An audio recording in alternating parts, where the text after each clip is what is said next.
Hello there, welcome to the latest episode of You Ask, We Answer. Today we're going to be helping out Twitter user Kim, who got in touch to find out how he can improve his speed endurance. To help him do that, we've linked up with Reading FC and sports nutrition expert Science in Sport to help fuel your game to perfection. Let's find out what session they've got in store for us today. Putting me through my paces is Reading's lead academy sports scientist Ollie Harrington.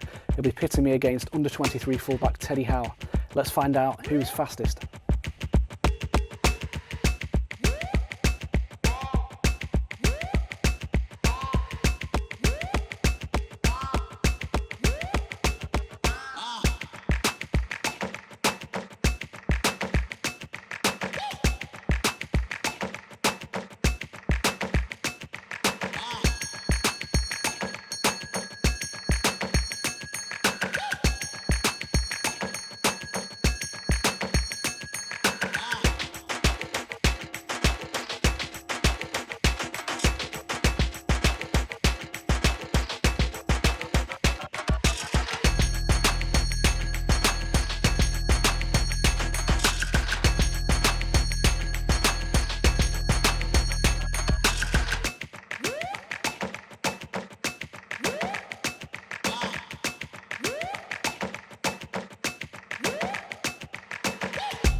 So I guess that speed session there that you just showed us, I mean, it's so important for the Exactly, it's so simple, but it's such a big part of today's game. Over the 5, 10 and 15 metres, that's where a lot of the game is played. So you need to be able to cover those distances as quick as you can, especially as a fullback and people like that. You need to be able to get out as quick as you can. From a technical point of view, I mean, obviously you probably can't make a slow player quick, but I mean, how much quicker could you make me perhaps?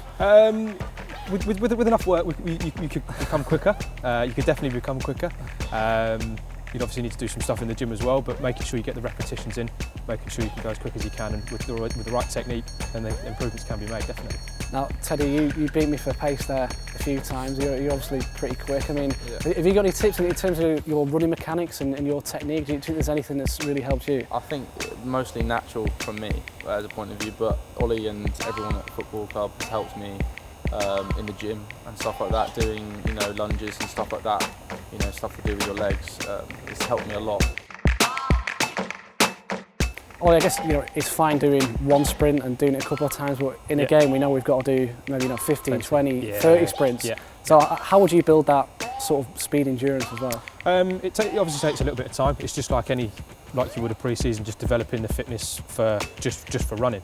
You'd obviously need to build it up gradually, but the more you do, the more accustomed you come to it, and the fitter you become.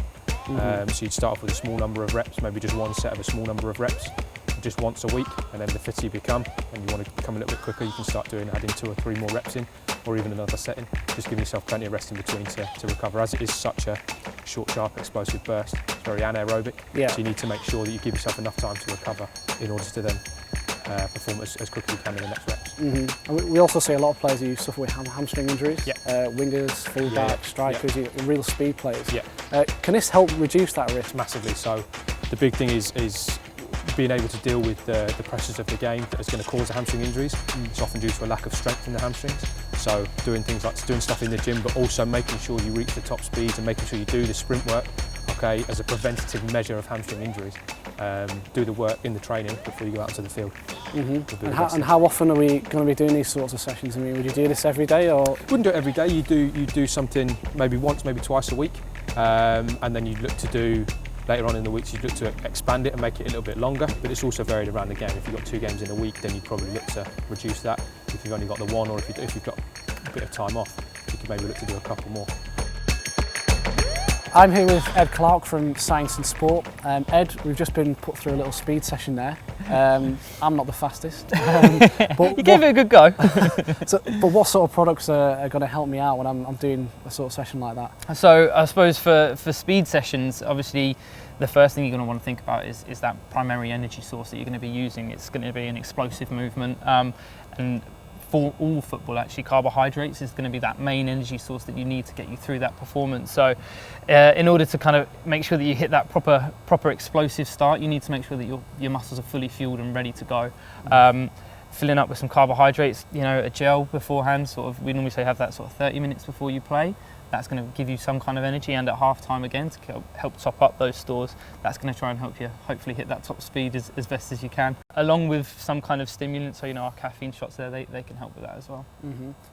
What's the magic number for carbohydrates? How many should I be consuming before a game so that so the tank isn't empty?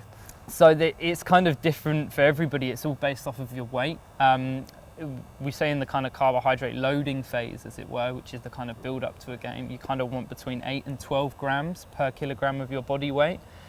It seems like a lot and it sounds like a lot, but it's very achievable as long as you kind of think about it and plan it. But in that range is kind of what you need to be able to fully top up those muscle stores, because otherwise, if they're not topped up, you'll deplete them quicker and you won't be able to perform at the end of the game. And in terms of those sprints in training and in games, if my tank is empty, what impact will that have? That's going to slow me down, surely. Definitely, yeah. You just won't be able to hit that kind of top speed. I always think about it, if you think about those top sprinters, they when they're doing that 100 meter sprint, they're going to be topped up, ready to go, completely full of energy. Even though it's not going to be lasting all that long, you've got to be there because your muscles need it. Otherwise, they just won't perform as well as they can do.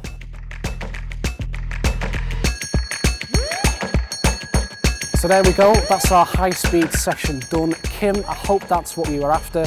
If you like the video, make sure you hit that like button. If you're new to the channel, do subscribe. And if you've got any comments or any questions about today's session, please do leave them in the comments section below. And don't forget, if you want to buy any of the products on show, do visit www.scienceandsport.com. We'll catch you next time.